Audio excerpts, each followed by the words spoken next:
जयदीप भाई, आपका हम लोगों ने अपने इतना काम देखा और आप मीमर्स के तो खास तौर पे काफी क्रश रहा हूँ। फेवरेट है आप। क्रश क्या, आप घर चल रहा है घर चल मीमर्स रहा का है क्रश। घर चल रहा है घर चल रहा है। आप इतने सीरियस रोल करते हैं, उसमें वो मीम निकाल लेते हैं और बहुत सारी चीजें शो देखते टाइम मुझे अभी की भी लग रही थी। हाँ। तो हमारा शो प्रेडिक्ट कर पाया है हाँ। सीजन 1 में भी। बिल्कुल, और सीजन 2 में भी मेरे को लग रहा था कि अरे ये तो अभी चल रहा है, ये शो में कैसे आ गया।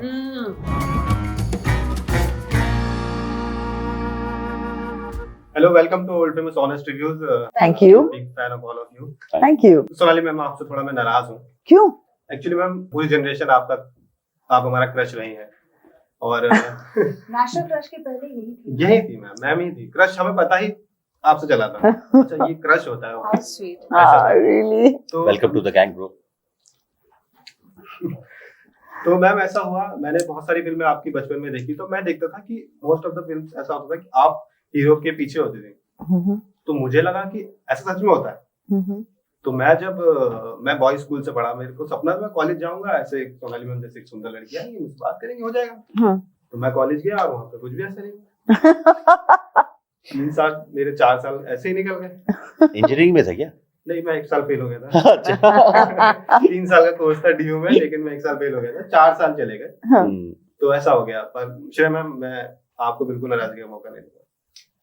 Okay. अब मैं उस पे आते हैं शो पे। इससे पहले जयदीप भाई, आपका मुझे क्यों नाराजगी, वो नहीं समझी। मुझे मैम, नाराजगी का कि- मौका- मौका नहीं देंगे आपको नाराज होने का ही। मतलब इन व्हाट कॉन्टेक्स्ट? कि जैसे मैम क्रश थी, तो अब आप हो। Oh got it, thank you. I little slow, अभी पूरे दिन इंटरव्यू किया ना, नहीं, सो आई नहीं, एम कोई अ बात लिटिल नहीं। Slow right now. तो जयदीप भाई, आपका हम लोगों ने अपने इतना काम देखा और आप मीमर्स के तो खास तौर पे काफी क्रश रहा हूँ। फेवरेट है आप। क्रश क्या, आप घर चल रहा है घर चल मीमर्स रहा का है क्रश। घर चल रहा है घर चल रहा है। आप इतने सीरियस रोल करते हैं, उसमें वो मीम निकाल लेते हैं। जैसे आपका सबसे ज्यादा फेमस तो वो है कि आप बैटरी रिक्शा में बैठते हैं और चौथे बंदे को भगा देते हैं। जी वो हर जगह फिट हो जाता है। जी। तो मैं इससे पहले यहाँ पे आप मेरे साथ वो करें, शो पर आ जाते हैं। मैंने आपका शो देखा था सीजन 2, और मैं सच बता रहा हूँ, झूठ नहीं बोल रहा, मैंने बिंज वॉच किया है। मैं रात में बैठा, मैं सुबह 4 बजे तक शो क्या देखा। बात? पूरा देखा? पूरा देखा मैंने। मुबारक। पहले मैंने Really? हाँ What did you think? पहले मैंने प्लान किया था 4 अभी देखूंगा, 4 सुबह उठ के देखूंगा। मैंने कहा नहीं, अब मैं खत्म करके ही उठूंगा। 4 के बाद तो नहीं उठ पाओगे। हाँ, वही हुआ मेरे साथ, वही हुआ। तो मैंने पूरा देखा और सबसे पहले देखते टाइम मेरे दिमाग में बहुत सारे वो आ रहे थे, क्वेश्चन आ रहे थे कि बहुत चैलेंज रहा होगा आपके लिए, क्योंकि आप सब पत्रकार बने और खासकर मैम आप तो ईमानदार पत्रकार बने। तो क्या है कि हर कैरेक्टर के लिए रिसर्च करनी पड़ती है, आपको तो मिला ही नहीं होगा कोई। Good one. इंटरनेशनली जाना पड़ा इनको बाहर। हाँ, मतलब मैं देखते हुए आता यार, बहुत टफ है। और आप लोगों के लिए मेरे था कि आपको तो करते करते दिमाग में आ रहा होगा, अरे ये तो ये बंदा है। या आप रात में देखते हो, अबे ये तो ऐसे ही है। तो ऐसा मन में आ रहा था करते हुए आप लोगों को खास तौर पे, नहीं, ऐसा सोचा नहीं था कि किसी को देख के करना है। या करते करते दिमाग में पर लोगों के तो बहुत सारे, बहुतों ने कंपैरिजन किया किसी अलग अलग लोगों के साथ। अच्छा, उस वक्त वैसे दिख रहे थे, उस वक्त वैसे दिख रहे थे। हमारे पास वैरायटी है ना, हाँ, बहुत सारी है। बहुत इनमें तो बुफे लगा हुआ है। हाँ, बिल्कुल लगा हुआ है। श्रेया मैम, आपको एक्चुअली सीजन 1 में राधा तो ईमानदारी थी, हाँ, यहाँ तो- प्रिंसिपली, मतलब you know following her editor in chief. लेकिन ऑफ कोर्स जब जेल भेजा गया उसके बाद सारी ईमानदारी आई मीन है, बट आई थिंक वो एक पर्सनल वेंजेंस की जोन में है अभी फिलहाल तो। एंड मुझे थोड़ा मुश्किल लगा बिकॉज मैं हमेशा सर से पूछी थी इतना चिल्लाएगी वो, I mean you watched it you know, but I think मजा आया बिकॉज कहीं ना कहीं वो खुद को हैंडल नहीं कर पा रही है। And I think it's interesting because बहुत सारे लोग हैं जो शायद राधा के स्टेट ऑफ माइंड या इनर कॉन्फ्लिक्ट से रिलेट करेंगे। What do you think? बिल्कुल आपने करेंगे, शो बिल्कुल देखा है? करेंगे। हाँ, बिल्कुल करेंगे। या मैं बोला देखते टाइम मुझे सब रिलेटेबल लग रहा था। यस, और एक तो शो कब शूट हुआ था, लास्ट एग्जैक्टली। और बहुत सारी चीजें शो देखते टाइम मुझे अभी की भी लग रही थी। हाँ। तो हमारा शो प्रेडिक्ट कर पाया है हाँ। सीजन 1 में भी। बिल्कुल, और सीजन 2 में भी मेरे को लग रहा था कि अरे ये तो अभी चल रहा है, ये शो में कैसे आ गया। तो ये बहुत अच्छी बात है कि अभी भी, क्योंकि व्यंग जो होते हैं हम ऐसे देखते हैं ना कि आप 60s में किसी राइटर ने किए थे और आज भी देखते हैं कि यार अभी भी रिलेटेबल। एग्जैक्टली। तो वो इस शो में दिख रहा था बिल्कुल। तो मेरे को ये पूछना है कि जैसे आप सेट पे रहते थे, आप पूरे पत्रकार के मोड में रहते थे, तो कैसा माहौल रहता था वहां पे? ऐसा तो नहीं आ गया था एक टाइम पे कि आप आपस में चिल्ला चिल्ला के बातें कर रहे हैं? नहीं, चिल्ला चिल्ला के हंस सकते थे हम, पर लड़ नहीं रहे थे। सेट पे माहौल बहुत चिल्ड होता है। आपको पता है कि आप काम कर रहे हो, और आपको जब ये पता है कि जब आपके को एक्टर्स और वो एक बहुत ही क्या बोलते हैं उसको कि एक फेथ वाला जोन होता है ना कि हाँ कुछ सीन में कुछ गलत नहीं होगा, बाकी सब देख लेंगे, तो वो बहुत इंटरेस्टिंग है। सेट पे माहौल बहुत चिल्ड आउट होता है। करते टाइम ऐसा मजा नहीं आया कि यार इनकी लाइफ बढ़िया तो होती है यार, 1 घंटा चिल्लाओ और मजे, थोड़ा ऐसा मजेदार नहीं यार, वो बहुत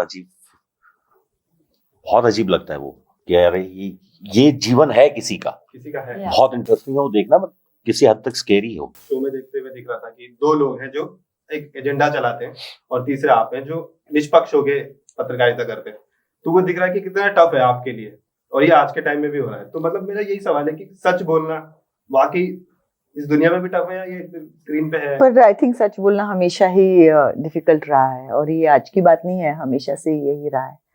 हाँ, आजकल बिकॉज ऑफ सोशल मीडिया और इतने चैनल्स हैं तो ये एम्पलीफाई हो गई है बात, लेकिन आई थिंक जैसे आप कह रहे थे कि एक सर्टेन लाइन बना के चलना, पहले से ये बात हमेशा से ही चलती। फेक न्यूज़ तभी भी थी, मे बी अभी आई जेन्युइनली फील कि अभी क्योंकि सोशल मीडिया है, इंटरनेट है और इतने चैनल्स हैं तो ये ज्यादा एम्पलीफाई हो रहा है। पहले हमको ये फेक न्यूज़ है ये पता चलने में भी 10 साल लग जाते थे, तब तक यू डिडंट केयर कि ये फेक न्यूज़ है या नहीं। अभी आपको 10 मिनट में पता चल जाता है। सो वो बात की ये फेक न्यूज़ है वो भी एक खबर बन जाती है, तो और एम्पलीफाई हो जाता है उसमें। पर इसमें आपको लगता है कि कहीं ना कहीं नुकसान भी है कि अभी सोशल मीडिया है, जैसे शो में भी हमने एक सीन देखा है कि तुरंत कन्विक्ट बना देती है मीडिया भी और सोशल मीडिया भी, मीडिया ट्रायल हो जाते हैं। आजकल तो हर एक इंसान जर्नलिस्ट बन गया है, राइट? सब पापराजी हैं, सब जर्नलिस्ट हैं। शो में एक इंटरेस्टिंग फिलॉसफी ये भी है दैट व्यूअर्स की भी उतनी ही रिस्पॉन्सिबिलिटी है जितनी न्यूज देने वालों की, and I think that's very beautiful, and through the characters कहीं ना कहीं it will push people to introspect कि हम कौन हैं इनमें से। I personally thought that it was very interesting, क्योंकि न्यूज रिपोर्टर्स या जर्नलिस्ट को जज करना बहुत आसान है और शायद हमने भी पहले किया है, but after the experience of working in broken news एक ये भी पता चल गया कि क्या प्रेशर्स हो सकते हैं, एंड यहाँ बैठा हुआ इंसान शायद एक सवाल पूछ ले जो पसंद नहीं है, but maybe he is been forced to do that, शायद वो भी वो नहीं करना चाहता है। So somewhere there has been a human story that we are also trying to convey through the broken news. So we hope कि audience ये भी कैच करे the in between moments। ये आपने बताया तो मेरे दिमाग में भी आया है कि एक उनकी साइड भी कहीं ना कहीं दिखी है शो के अंदर, बैलेंस वे में, लेकिन वो इतने कहानी के हिसाब किरदारों के हिसाब से लगी थी तो मुझे सब विलन ही दिख रहे थे वहाँ पे, मैम को छोड़ के। और मैम के साथ जो गलत हो रहा था मुझे खराब लग रहा था कि ऐसा कैसे कर सकते हैं। बिल्कुल आपने सही बात बोली है। आप में से किसी का ऐसा सपना था बचपन में जर्नलिस्ट बनने का या ऐसा कुछ मीडिया में जाने का? मेरा तो नहीं था। भाई आपका क्या था बचपन में सपना? फौज इंडियन आर्मी। मैम आपका मैंने पढ़ा आपको जापानीज ट्रांसलेटर बनना था। नहीं ना, जापानीज ट्रांसलेटर, मुझे लैंग्वेजेस ये गलत लिखा हुआ है। जापानीज, फ्रेंच लैंग्वेजेस मुझे पसंद थी, तो स्कूल में मैं कोर्सेज करती थी। I have lost touch with the languages now, but मुझे लैंग्वेजेस जनरली पसंद है। At one point I thought I would love to be a teacher. At one point, I thought बचपन में I also wanted to be a detective at some point, which is like news reporting journalism, I guess.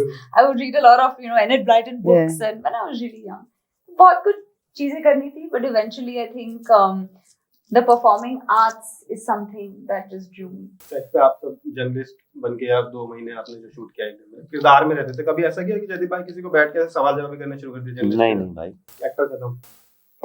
Also set पे उतना वक्त नहीं मिलता है actually, because you working so much, और आपका 15-16 घंटे का दिन होता है, आपको बहुत सारे सीन्स करने होते हैं, तो अगली लाइंस मेरे लिए तो वो है कि याद करो, वो याद रखो, और by the end of the day आप इतने थक चुके हैं कि रियली क्या सवाल पूछेंगे किसी से, वो वाला यही सवाल पूछेंगे कि मैं ये क्यों कर रही हूँ, ऐसा क्यों नहीं हो रहा है। अगर वो जरूरत पड़ी तो वही कहीं पे सवाल अगर वो आ गया तो ही, बट अदरवाइज नो। जर्नलिस्टों से आमतौर पर पब्लिक का बड़ा ऐसा रहता है कि ये मेरी प्रॉब्लम सॉल्व कर देंगे। तो जैसे मैं अपनी एक छोटी सी कहानी मेरे पास, मैं कॉलेज के टाइम पे पार्ट टाइम काम मिलता है, तो इलेक्शन का टाइम था, यही टाइम था, तो मुझे ऐसे किसी मीडिया चैनल ने बोला कि आपको जाना है एरियाज में, पूछना है किसको वोट डालना है, कैसे करना है। मैं चला गया, यदि भाई अपना पालम गाँव है, जाटवा गाँव है सारा, मैं वहाँ चला गया, मैंने 2 घरों में पूछना शुरू किया, तो 2 चौधरी साहब आ गए और उन्हें लगा कि मैं मीडिया से हूँ, मैं उनकी प्रॉब्लम सॉल्व कर दूंगा। उन्होंने कहा हमारे यहाँ पानी नहीं आता, दिखा, अभी फोन कर चैनल पे दिखवा। उन्होंने मुझे बिठा लिया वहाँ, मुझे लगा मीडिया वालों। फिर वो शाम को थोड़ा जब उन्हें लगा कि नहीं इसके बस की नहीं है। But this just goes to show कि कितना जरूरी है, बिल्कुल, you know, बहुत जरूरी है, the fourth pillar as we say it. But unfortunately, I feel कि खुद उन्हीं लोगों को अपनी वो पोजीशन समझ नहीं आ रही है, the value of it. You know what you said is so beautiful, और कहीं ना कहीं must be heartbreaking also कि कई लोग तो रो गए थे, मतलब वो मुझे बता रहे थे, हम रो रहे थे कि पानी नहीं आता, बड़ी दिक्कतें होती है, टैंकर आता है तो लड़ाई हो जाती है, जो दबदबे वाले लोग होते हैं वो आ जाते हैं, तो बुरा भी लग रहा था। और मैं कर क्या सकता हूँ, मैं तो ये पूछने आता किसको वोट दोगे, मुझे लग रहा था कि मैं मीडिया से हूँ तो मैं सॉल्व कर दूंगा। जयदीप भाई, आपसे मेरा एक सवाल है कि मतलब आप एक हरियाणा से हो, तो आपके किरदारों में ना हमेशा एक हरियाणवी एक स्वैग दिख जाता है, और एक टोरा। दिल्ली एनसीआर में हम लोग रहते हैं ना मैम, तो हमको जरूरी है अगर हमें यहाँ सर्वाइव करना है तो थोड़ी सी अगर हरियाणवी हमें आ जाए तो बहुत सारे काम सॉल्व हो जाते हैं हमारे, कि हम सड़क पे चल रहे हैं, हमें किसी पुलिस वाले ने रोक लिया। Oh really?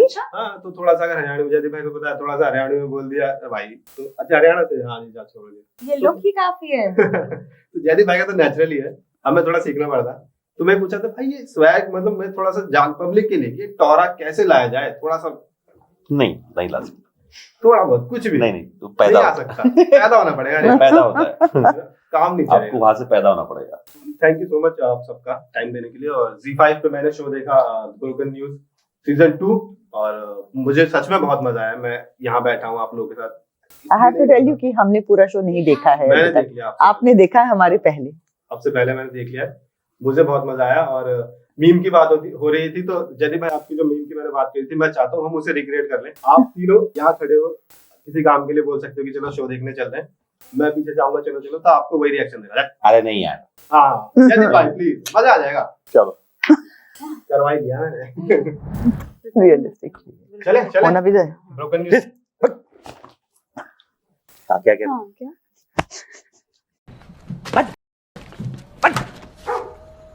Oh my God, are you serious? Thank you भाई, thank you ma'am, thank you. Season 2 आप भी देखे ब्रोकन न्यूज का, Z5 पे आया है, बहुत बढ़िया शो है। अगर मेरी बात का थोड़ा ही भरोसा करते हो तो बैठ के देख लो, 1-2 एपिसोड देखोगे, पूरा देख के उठोगे, थैंक यू बोलोगे मुझे। Thank you. Thank you. अभी बोल देते थैंक यू। Thank you.